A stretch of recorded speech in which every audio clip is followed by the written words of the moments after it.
take you to the broadcast of It's Time with Reverend Nathaniel W. Martin. Here's Reverend Martin. All right, thank you, Dr. Blackwell. And let me say hotep and a varagani to my Africana Studies colleagues, contemporaries, and seekers after the truth all. And let me say good morning, good afternoon, good evening, but certainly never good night and never ever goodbye, because I've always found goodbyes traumatizing. My name is the Reverend Nathaniel Wayne Martin. I'm the pastor of the New Life Institutional Baptist Church here in the city of Los Angeles, and we're located at the, we're located at 8916 South Main, and we're being hosted by our sister church, the Shiloh Missionary Christian Church, of whom the Reverend Dr. Della F. Holness is the proud pastor. I want to ask your continued prayers for Dr. Holness, as she had just recently suffered a death in her family, and we hope that they're making their way back from Texas at this hour. Keep them lifted up in your prayers. This is this offering that you're viewing is a social justice offering, and we concentrate on the environment, which impacts us hourly, and we concentrate on the economics, which, even if we could subtract the environment, would still impact us severely, especially living in a capitalistic society in which we have been oppressed, speaking of we as black folks now, by those who consider themselves white. And I should also add, we who have been considered black have also been impacted, because in nature there is no black or white. This is all social economics and social concepts, I should say, more particularly, because in nature there is no black or white. So these are social constructs, as the latter-day sociologists have informed us. Nevertheless, the impact of racism on the face on the world, and especially here in the United States of America and all up and down the northern hemisphere, has been drastic and stark, and it has caused an immense amount of suffering and brutality.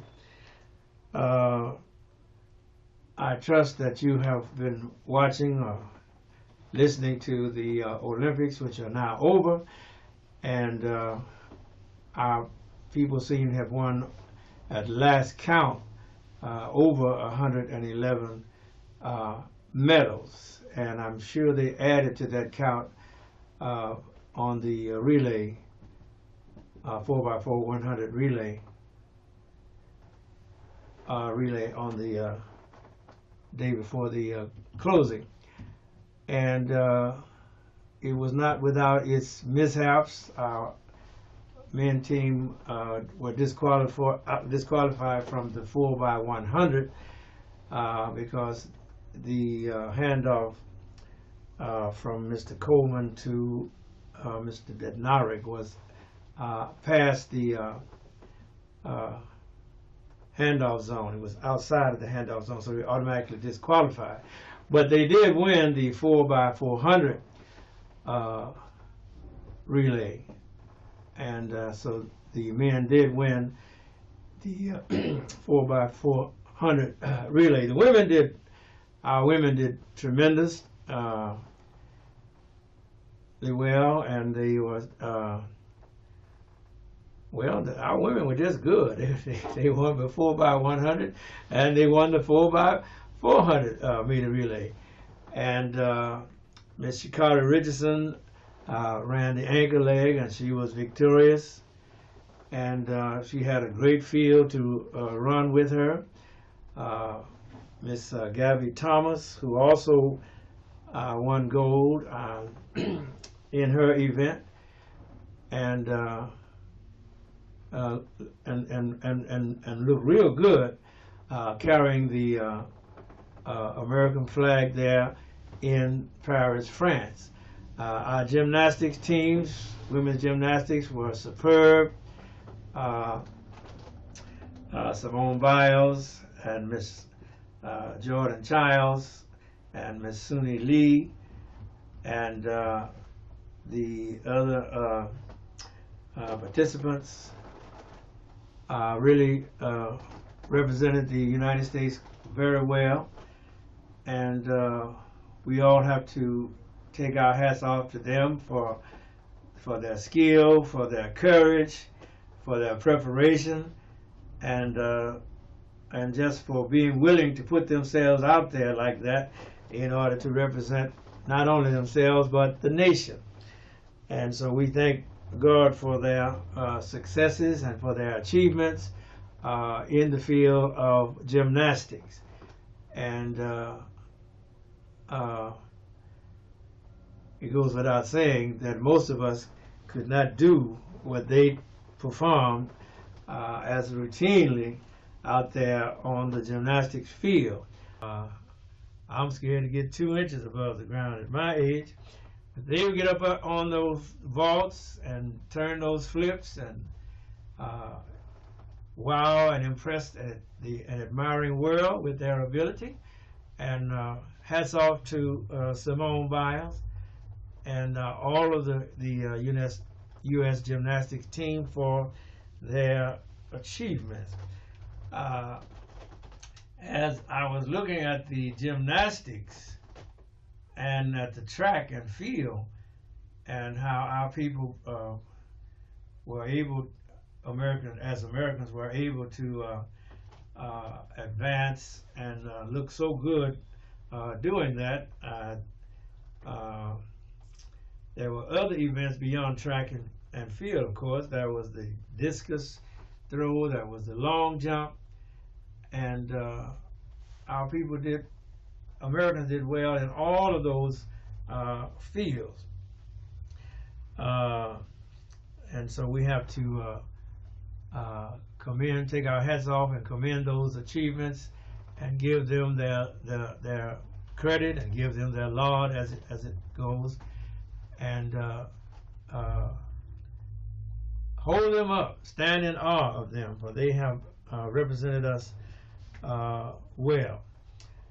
Before I return to the Olympics, I want to look at certain things that are occurring in our world. And I have picked out a scripture for this because it is such a cogent time, salient time, in the book of Isaiah chapter 21, doing verses 11 and 12. It says, "The burden of Dumah, he calleth to me out of Seir, watchman, what of the night? Watchman, what of the night? The watchman said, the morning cometh, and also the night. If ye will inquire, inquire ye, return and come." I found that a significant scripture for the times in which we are living in. The purpose of a watchman is to give the alarm or give the alert to the people of the city that the enemy is coming, or that something of significant event outside of the walls is happening, and they need to stir themselves. Watchman, what of the night? And those of you that have been in the military, you know, you have to, if they put you on watch, what you call a guard, then you have to fulfill your duty for whatever period of time that you are on the duty or the watch. And if you fail, then the enemy will overcome your people, or whether it be a battalion, a platoon, or a squad, or a fire team. If you have a responsibility, then you must keep watch and warn your other comrades of any danger that you may see. That's why you're out there, to rouse your comrades, that they may be on guard or be alert if the enemy should come forward.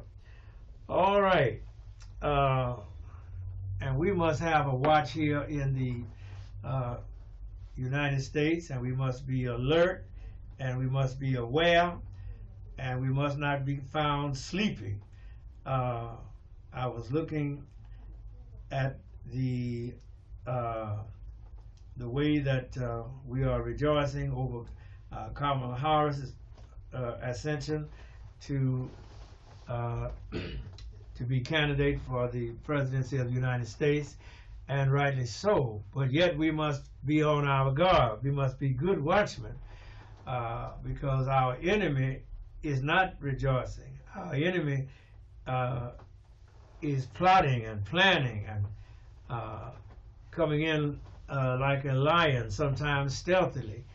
And while we are rightly rejoicing, we must not get off our guard.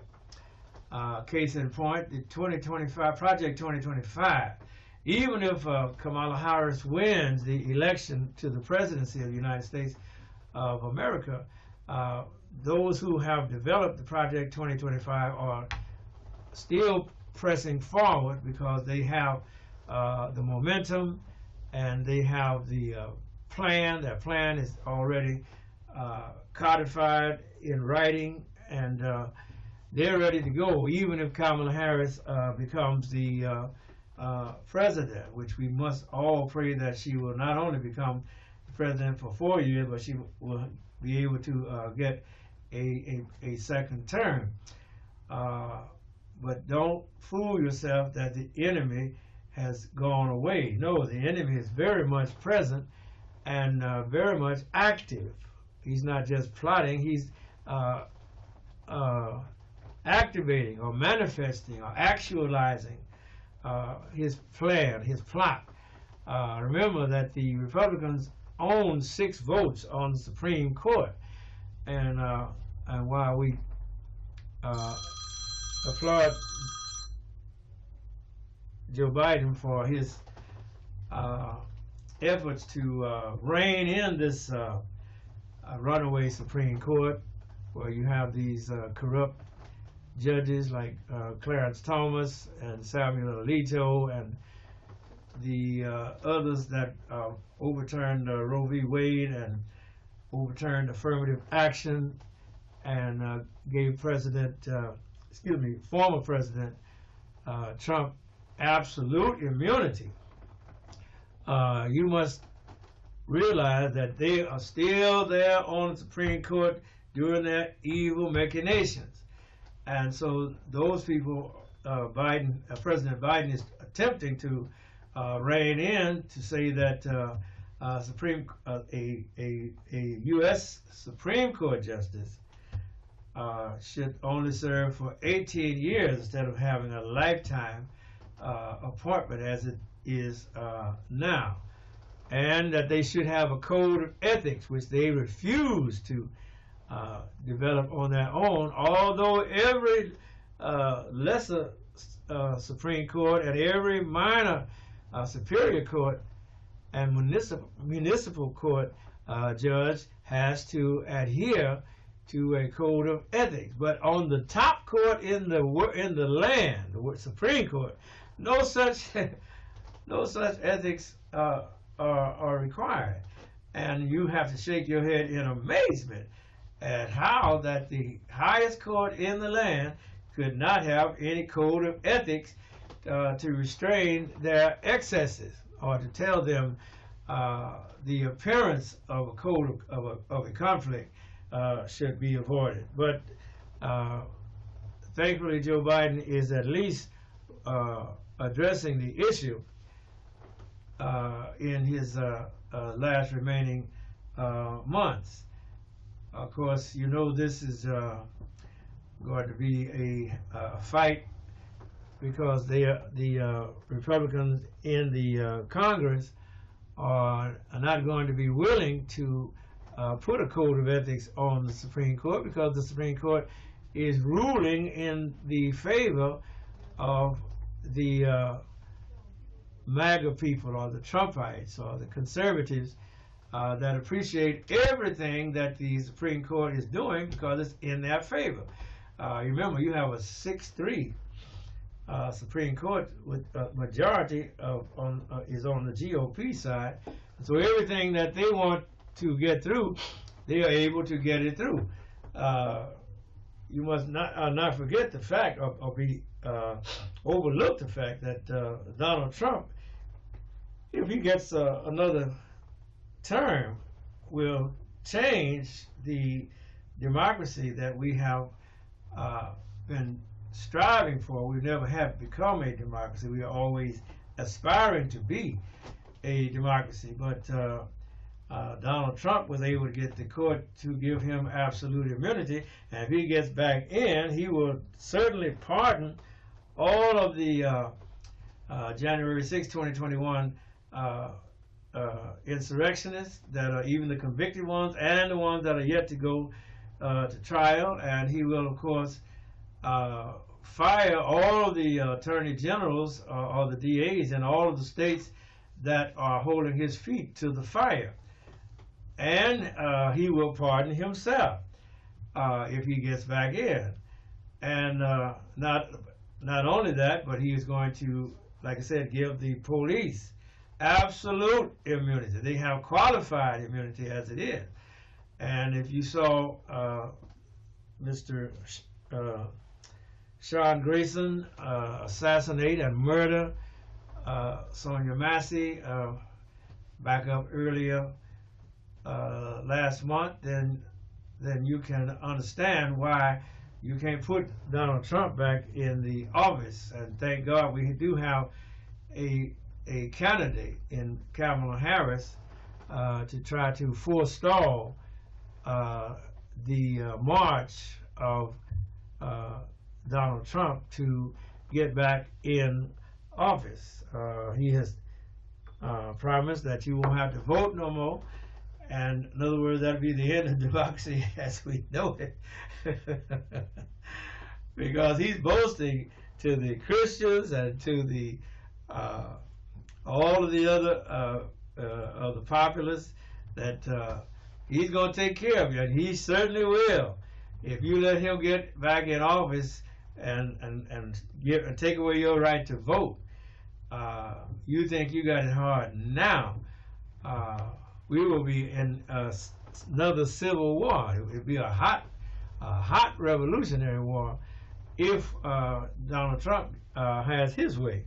And so we who are supposed to be the watchmen, whether we be ministers or whether we be politicians or whether we be just good citizens, we must sound the alarm, and we must not be silent, and we must not be like the dog that didn't bark. We got to bark. We got to say something. We got to wake up the people. Be the Minutemen again. Way back, like they did way back yonder when they said the British are coming. The Paul Revere's ride. He notified the people so they'd be up and armed and alert and on guard for the enemy is coming. Okay. Along with that, some of you will remember Breonna Taylor, who was killed a few years ago as a result of a no-knock warrant being issued. Well, the same judge has issued another no-knock warrant, and where this was not as lethal, yet the people who were inconvenienced and handcuffed and arrested, a couple and their 10-year-old child, as a result of a no-knock warrant being issued. And the higher powers that review and supervise, or supposed to supervise these warrants, have recognized finally that this is not a policy, but this is a cultural thing, that these judges routinely issue these no-knock warrants so that the police can go out and execute these warrants. And again, this warrant was executed at the wrong house. The person who they were seeking had already been arrested and was already in jail, but the officer or police person or sheriff who had arrested the person that they were looking for, did not tell the rest of the people that you can stop this this no-knock warrant because that person is already in custody. Hence, this Keystone Cops approach to law enforcement goes on, and the house that the apartment that the police went to, the people that they arrested didn't even live there. Those people were there painting the apartment for the landlord so that it could get rented again. And they arrested the husband, they arrested his wife, and they arrested their 10-year-old daughter. Put handcuffs on a 10-year-old child, a girl. And that's what effect the no-knock warrants are having in that area. And so that's why we have to be watchful, because this system is corrupt, and just like in slavery, they are venting their rage and venting their ire and committing their injustices mostly against unarmed black people. And so we have to sound the alarm on that and be aware of that. The judge is named Mary Shaw, who wrote the warrant, the no-knock warrant that resulted in the death of Breonna Taylor. Okay, now, like I said, we must not be lulled into a state of sleep where we're not watchful. Remember that the GOP is active, and they are getting on the election boards, and they getting on the election commissions, and they are getting on the polls where the people go to vote. And it has come to the attention of officials and authorities that 70 pro-Trump election conspiracists are currently working as county election officials who have questioned the validity of election or delayed or refused to certify the results. And that's in the swing states of Arizona, Georgia, Michigan, Nevada, North Carolina, and Pennsylvania. And remember, Trump's charges in the state of Georgia resulted from the fact that he called the election officials in the state of Georgia and told the Secretary of State that we need 11,780 votes. They got it on record. They recorded him, and those charges are still pending in Georgia. Not to mention that the Trump people were smart enough to have their own slate of electors for all of these states that they didn't win. And so, as we say, watchman word of the night, hey, as the man said, the morning cometh and also the night. You cannot sleep because you are in a dangerous hour. Don't get gaslighted and lulled back into a state of sleep or indolence, because you need to be alert and aware and on guard and armed and on the battle wall, because this thing is serious. All right, now returning to the Olympics, I was doing some research and I came to find that it wasn't Jesse Owens in the 1936 Olympics that medaled, but there were 18 people with him, including him. and two of those were women, Miss Louise Stokes and Miss Tidee Pickett, and neither one of them were allowed to. Neither one of the women were allowed to run in their respective fields, not their field, in their respective tournaments, because of course race prejudice. Remember, this was in Germany in 1936 in Berlin, and Adolf Hitler was on the rise, and these 18 Americans, black Americans, put Hitler's theory of white supremacy or Aryan supremacy. All right, we down to 5 minutes already? Goodness. To the test. And Jesse Owens won 4 gold medals. He,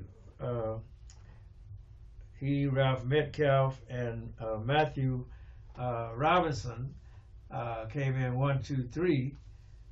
In other words, gold, silver, and bronze. That's how fast they were. They dominated. In other words, the track and field in the Olympics. And so I called two of the women's name, Louise Stokes and Tidee Pickett. But there were others, like I said. There was Mr. Archie Williams, Mr. John Woodruff, who says even when he got back from the Olympics in Berlin, Germany, and was notified that they were going to have an event in Annapolis, but he said, "You can't come." You can't make this stuff up, folks. But they told him because of racism that John Woodruff would not be allowed to participate. And then in boxing, you had James Clark, you had Howard King, and Willis Johnson. I'm calling their names because their names had never been called. Art Oliver in boxing, Jack Wilson in boxing, and John Terry in weightlifting. And since I'm closing out, I may as well call these other names. We already called Roy Metcalf. We're back in track and field. Matthew Mac Robinson, David Albritton, Jesse Owens, Louise Stokes, Tidee Pickett, John Brooks, Cornelius Johnson, James LaValliere, and Fritz Pollard Jr. 18 African Americans that went over to Berlin when Hitler was on the rise and completely refuted his theory of Aryan supremacy, of Aryan dominance. So I think they should get their kudos. There's a movie out by a lady named Deborah Draper, which portrays all of these events and calls these people's names and gives them their due. Because remember, with racism on the rise in America and dominant in America, and racism dominant in Berlin, not only did Hitler refuse to shake Jesse Owens' hand in Berlin, Germany, but Franklin Delano Roosevelt refused to invite any of the 18 black athletes to the White House when he invited the white athletes to come to the White House and take pictures with him and be introduced on camera, on radio, where it was. And but no blacks were allowed. The black part of the American Olympic team for 1936 was not allowed. That's why their history is more or less buried. And so you can see that when the war started, we were not just fighting racism over there, we were fighting racism right here. All right. As I wrap up, keep praying, keep reading your Bible, keep asking the Lord to give us success and protection, because believe you me, we need it. And if you're working on a job or in a field of labor and they don't want to pay you, take my advice. Don't get stuck in that trap of living paycheck to paycheck If they don't want to pay you, don't work for them. Thank you, Doc. Love you. We out of here.